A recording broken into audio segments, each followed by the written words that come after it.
If you're wondering why people here in Kyiv are on permanent high alert every time those sirens go off, it's because just 30 days ago, the Russians launched a cruise missile from the Caspian Sea from perhaps as far away as 1,000 miles. And they came with such precision. They were aiming at this factory here, which they'd hit before, which they believed was making some parts for munitions. And they missed, and they hit this 9-story residential block, causing complete devastation, killing at least one person. 6 more were taken to hospital, including a 7-year-old girl. Just round the corner here, 200 yards away, is a children's kindergarten, which, thank God, they weren't in at the time. But it took a direct hit and created a huge crater, which would have killed all the kids. And that was literally a month ago, right here in the middle of Kyiv. And it shows you the Russians can attack with complete impunity from wherever they want, from 1,000 miles away.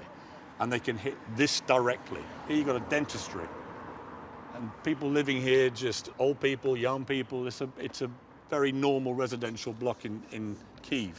So that shows you how dangerous this can be. So when those alarms go off, that's what the people here are thinking. Are we next?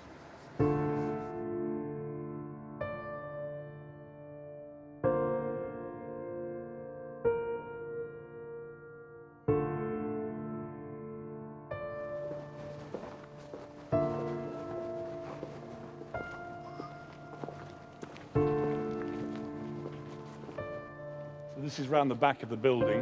You see a lot of the windows still blown out and a lot of rubble around, but you also see this. It's just a kids' little play area. I mean, just by sheer good fortune, no children were playing there when this missile hit.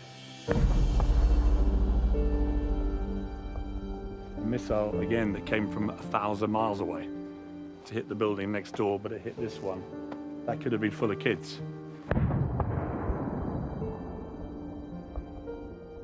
Russians don't care. They don't care what they hit. They don't care who they hit or who they kill. If it's children, well, collateral damage as far as they're concerned. But it's not, is it?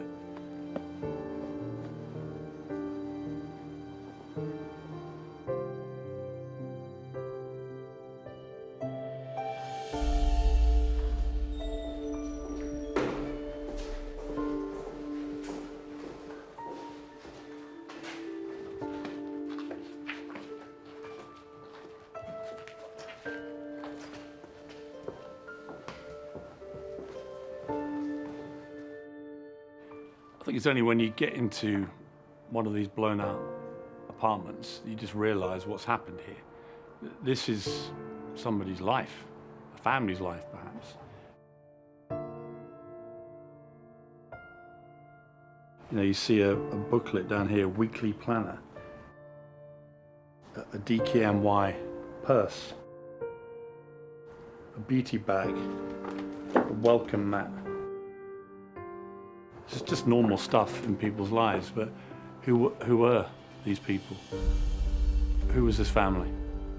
A life or lives completely ruined. Where have they gone? I don't know what happens to all these Ukrainian people who are being attacked like this. Some die, some get wounded, and some just lose everything they have. And this is happening all over the country. But it's sort of devastating when you're standing in the middle of this.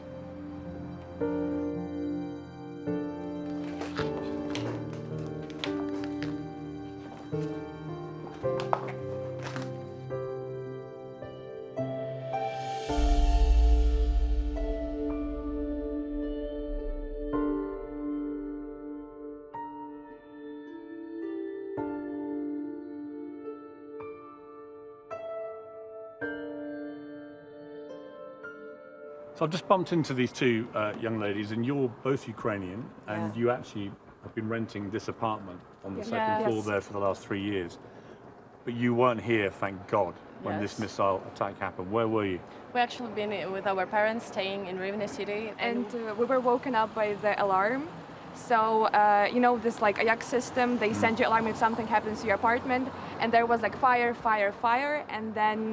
what is that moment like when you see your phone and it's going fire, fire, fire, and you know that's your home? For us, it was like, oh my God, not again. Because, you know, there was the first... actually, there were 3 attacks in this very region of Kyiv. And the second one destroyed this house.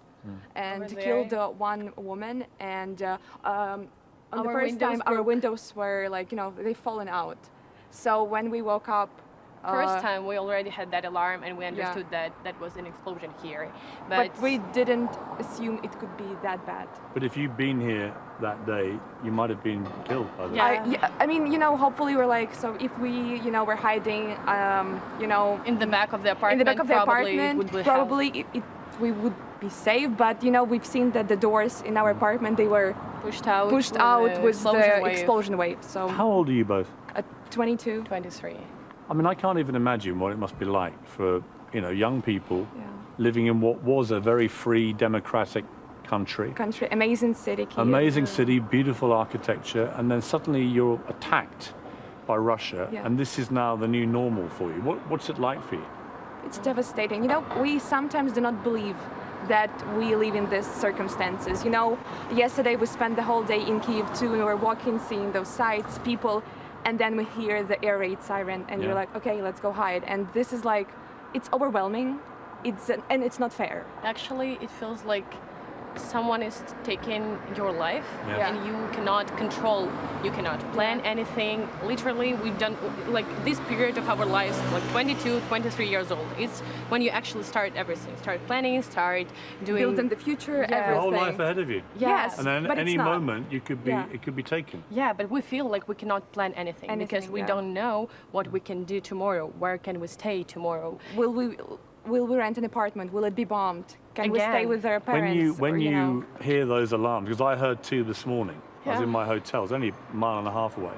And when I heard it does make you feel tense because you're not Yes. sure Yeah. Yes. what it means. Does that mean there's an attack happening? Obviously, most of them turn out to be false alarms. But you Yeah, never it's know, It's not right? actually never false know. alarms because it's actually alarms that something in the air, and there are other regions of Ukraine that are bombed at the same moment. So they're not false alarms, is it? No, Yes, they're not. yes. So So it's like it's happening somewhere else. Yes. yeah, it's for sure. So And that is something happening somewhere. something Yeah, so happening. you're like sitting and thinking what is gonna be here or in other region, and when you are in Kyiv and other region is bombed, it's not. Yeah, you're actually- thinking about your friends, your family, who might get bombed any minute. So Yeah. Have you lost any loved ones in the war so far? Thanks God, no. things got no, but a lot of our close friends, like really close friends, are fighting right Really? now. Yeah, Yes, yeah. yes. Young- They're in the front young line. male Young friends? men, yes, Yeah. yes. And how old are they? Like we are. The Yeah, same like age. the same age, 22, 24. And are they professional soldiers? No, or they, No. they volunteered and joined Wow. the armed forces of And Ukraine. these are yeah. good friends of yours. Yeah, Yes, that's very, very close. close. How do you friends. feel about that? Actually, very, very difficult because every day you're texting them and asking, "Are you alive?" And when they don't answer for like 2 days, 48 hours, and you're like, all these ideas going through your head, what's course. happening, what's going on. kind of hard. Yeah. It must be awful. It's I can see. Yeah. Sorry. Well, I'm pinch not sunglasses. surprised. It must be heartrending. These are friends of yours on the front line who are not soldiers. They're fighting for their country Yeah. and their freedom, right? And your freedom. Actually, they're fighting for us being here and talking Yeah. right now because if we should be thankful for them, and that's the reason we're doing everything we can do. like And donating and volunteering and everything we can do little by little in order to at least be somehow helpful for them.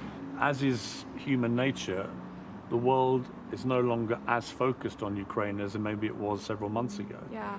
But it needs to be. The fighting hasn't got less, it's got more. It's got Even more, more. yeah. What is your message to the world if they're watching this? Start caring.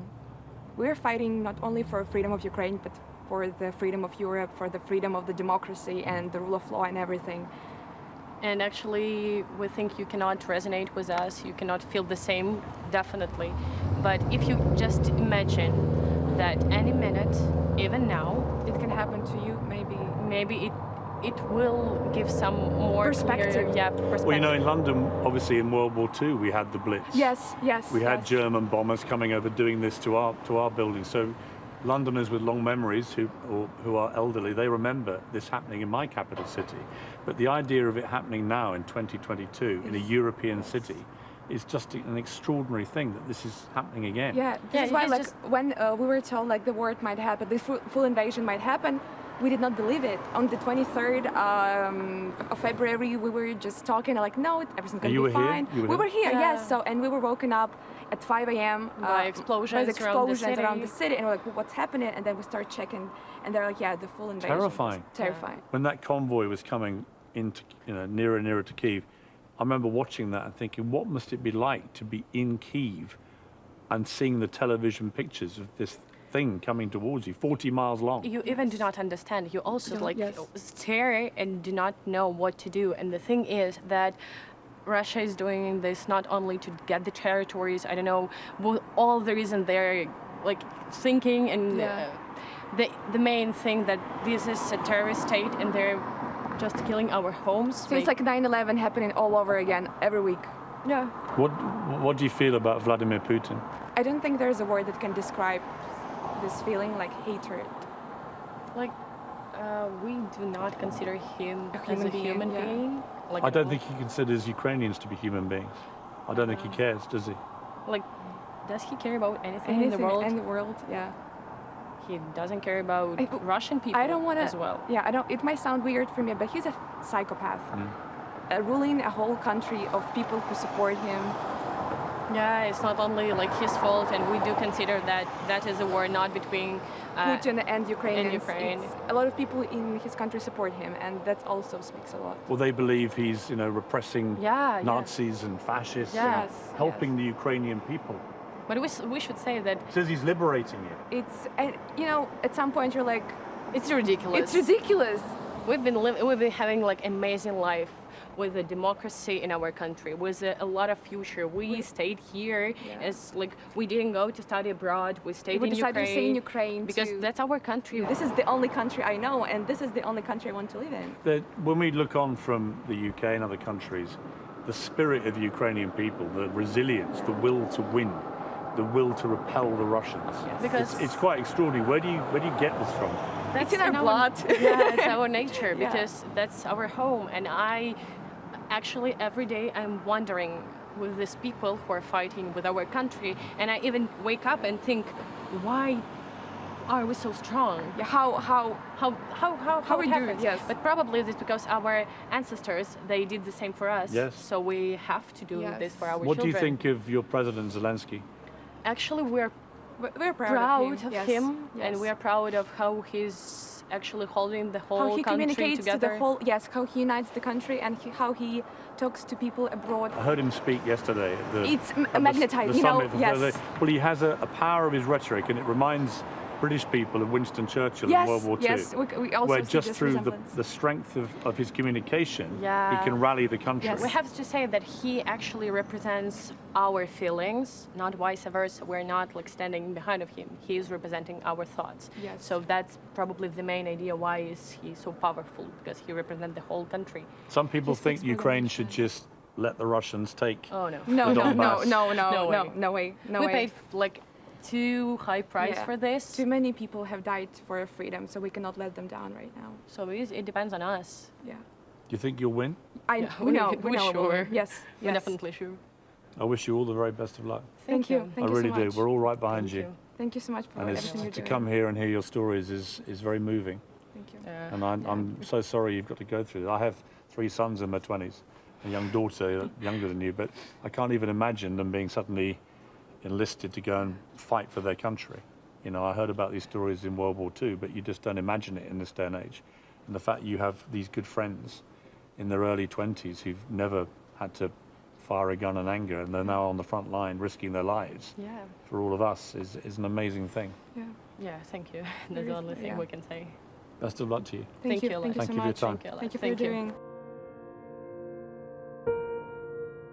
So that was a very unexpected and very moving interview with these 2 young Ukrainian women, particularly about their friends, who weren't soldiers and have been enlisted and gone off to risk their lives. And you could see the emotion on their faces talking about their friends. But they live in this apartment, which is the 2nd floor with the boarded up windows and the dangling air conditioning machine. And you've got to think if they'd been here that day, and they were possibly going to be here then, but luckily we're out of town.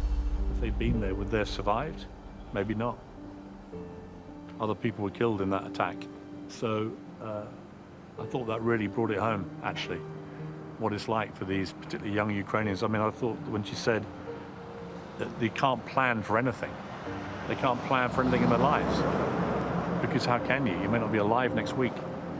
Absolutely desperate situation, but wow, the spirit and the resilience. Extraordinary people.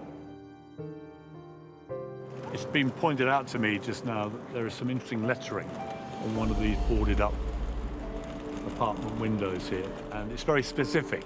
So each of those are Ukrainian letters which represent Ukrainian words, and the Ukrainian words are Putin, go f yourself.